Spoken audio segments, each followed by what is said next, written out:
Hello, my name is Maurice Green. I go by Mo, and I'm honored to be a candidate for the position of North Carolina Superintendent of Public Instruction.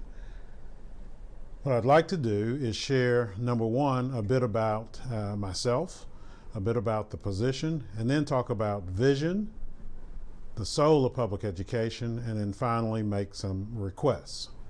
So, the position itself. The position is, again, the North Carolina Superintendent of Public Instruction. It is essentially the Chief Administrative Officer for public schools for the state of North Carolina.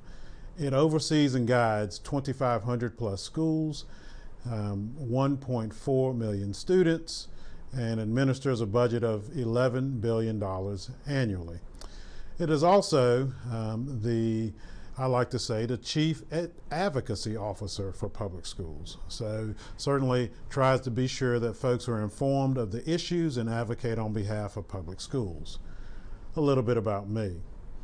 I've been honored to serve as the Superintendent of Guilford County Schools for 7.5 years.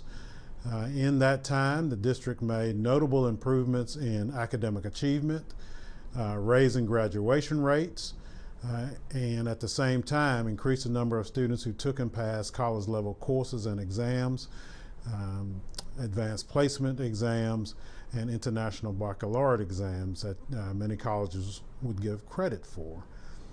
In addition, Guilford County Schools was also recognized as a National District of Character while I was there. Before serving as Superintendent of GCS, I was the Deputy Superintendent and General Counsel for Charlotte and Mecklenburg schools, and did those two roles a combined of 7.5 years as well. So you're talking about me having served in leadership positions in two districts, two of the largest districts in the state of North Carolina. Most recently, I served as the Executive Director for the Z. Smith Reynolds Foundation. It's a foundation that is based in North Carolina, only funds in North Carolina, has supported many causes, including supporting public education. One of the chief things that it has done in the space of public education is to support the low-wealth plaintiff districts in the long-standing Leandro school funding litigation. I've also been able to serve on any number of boards that focus on issues related to public schools and public school students, including homeless students, the arts, athletics. I served as the president of the North Carolina High School Athletic Association, media, policy, community support. Now, vision. So the vision that we have for North Carolina Public Schools, if I am elected, is to use the same vision that we utilized when I was Superintendent of Guilford County Schools. That vision utilizes a quote from Dr. Martin Luther King Jr. It is intelligence plus character. That is the goal of true education, and combine it with a focus on excellence, being the best, because our students deserve nothing less than our best. How then do we get there to that place of excellence, if you will? It's certainly going to take more funding of our public schools. You see, right now, North Carolina public schools rank 48th in the entire country with regards to public education funding, 49th with regards to the effort that our state puts into public education funding. If you compare North Carolina, for example, to the national average, we're about $5,000 per student below the national average. If you compare us to Virginia and South Carolina, our border states, it's $3,000 to $4,000 on average less per child. When you times that times 1.4 million students in North Carolina, you're talking about real money. In addition to needing additional investments, financial investments in our public schools, we certainly need to revere our educators and pay them substantially more. The words revere and educators are critically important. When I talk about educators, I'm talking about certainly our teachers, but I'm actually talking about all of the folks who have a part to play in the education of our students, including folks like our bus drivers and cafeteria workers and custodians. And then the word revere. It's the best word I can come up with to be sure that folks understand how critically important this is, that this is a noble profession, one that ought to be held up high, because this is the profession that actually transforms lives of individuals and in turn communities, in turn our state, our nation, and indeed the entire world. We certainly have to engage our parents and community in this work. We certainly have to provide safe and secure learning environments. We have to be sure we're able to differentiate instruction and resources so that each child gets what they need so that they can make their decision as to what they'd like to do when they graduate from high school. And then finally, we must always celebrate the good in public education, even while we recognize that there are reforms that are necessary to be made. There is so much good going on in our public schools each and every day, and it's important to lift that up, as I said, even as we are making reforms and improvements. So that's the vision. The other thing that I wanted to lift up is soul. And in this instance, I'm talking about the very soul of public education and the fact that it is on the ballot this November, and that it will take champions of public education to meet this moment. Why do I say that? I say that because in many ways our public education system in North Carolina is being dismantled brick by precious brick. And then I've got an opponent who wants to do significant damage to our public schools. You see, she's already called for the abolishment of our State Board of Public Instruction. She has indicated that we should be rejecting federal funds, particularly funds related to things like providing free and reduced lunch meals for our students. Perhaps not fully appreciating that many of our students do come to our schools hungry, and the only way that they can access the educational opportunities that we want to provide them is to be sure that they are nourished and ready to take on the work and the school day. Wants to reject other federal funds as well, which depending on the district, you're talking about perhaps 10% of the budget of a particular district. And so this is a moment that I believe that public educators and champions of public education in general must meet. And as you're thinking about who to support in this campaign, I would suggest that you think about three things. One would be experience. Again, I've been blessed to have lots of experience, some of which I shared earlier. My opponent, she homeschools her children. Nothing against homeschooling, but again, this is the Chief Administrative Officer for public schools. This is the magnitude of this position cannot be understated. All of the things that this position is called upon to do, it is similar to being the CEO of a business, if you will. And so I certainly think that experience matters.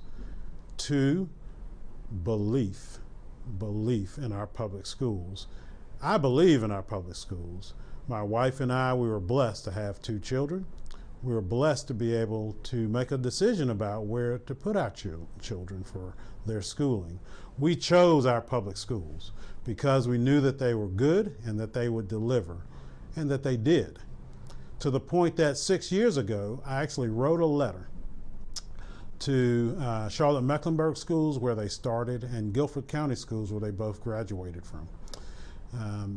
Essentially thanking them, our public school educators, for the marvelous job that they had done in educating both of our children. You can find a copy of that letter. It was published by the Charlotte Observer and by the Greensboro News and Record. Many have called it a love letter to public schools, as opposed to my opponent, who has called our public schools all sorts of things, including cesspools of evil, lies, and deception. and socialist centers and indoctrination centers, and has encouraged our parents to not even send their children to our public schools. When you think about this position again, in addition to being a chief administrative officer, this position I would argue is the chief advocacy officer for our public schools. And so if you want to run our public schools and if you want to advocate on behalf of our public schools, I do believe you ought to believe in our public schools. And then third and finally, character. Character. In this instance, I'm talking about what we try to do in Guilford County Schools, where we use that quote from Dr. Martin Luther King Jr., which is intelligence plus character, that is the goal of true education, and to combine it with a focus on excellence, to help our students understand how they ought to comport themselves, how they ought to behave with each other, even when they're in disagreement with each other, and how they can be of service to their communities. My opponent, she actually took her own children to the attempted insurrection on January 6th at the U.S. Capitol. On the very same day, later that day, she puts herself on video, remembering that this was a day where people literally lost their lives. And here she is on video, suggesting that then President Donald Trump should set aside the United States Constitution, invoke the Insurrection Act, which would allow essentially a military coup, and arrest all folks who helped certify the 2020 election for treason. This is a person who has called for the executions of many, including President Biden, Governor Cooper, and has even called for the public execution on pay-per-view of President Barack Obama. As I've gone through this campaign, I have wrestled with and have tried to be clear to folks, is this the kind of person with this kind of character that we want next to our children? I could go on and on about the things that she has said, but hopefully that gives folks just enough about who my opponent is and the challenge that our public schools will be facing if this person is elected. Which then gets me to my requests. The first request is, as respectfully as I can, I'm asking that you vote for me. Second, I'm certainly asking that you support my campaign. You can do that by going to my website, which is mogreenfornc.com, and you can support it financially at that website. You can also support my campaign by signing up to volunteer. And someone would reach out to you to figure out what your interest may be and how you can be of support to the campaign. I also ask that you share what I've shared today with your networks. And it really matters not whether you are Republican or Democrat or unaffiliated or Libertarian or any other party. This is too important. This is about our public schools in North Carolina. And it's critically important that folks know about certainly me and about my opponent. And then finally, one of the things that I do all across our wonderful state. Done it up in the mountains, down at the coast and in between. Done it in large gatherings of hundreds of folks and small settings of a dozen or less, in community centers and churches and other places. Because I want folks to understand that, again, this is bigger than Mo Green. That this is about public schools. I do ask that folks, as they are thinking about my requests, declare that they are a champion of public education. Because if you can declare that, then I think there is but one choice for folks to vote for in this critically important election and for this critically important position. Thank you so much for giving me just a moment or two of your time. Blessings.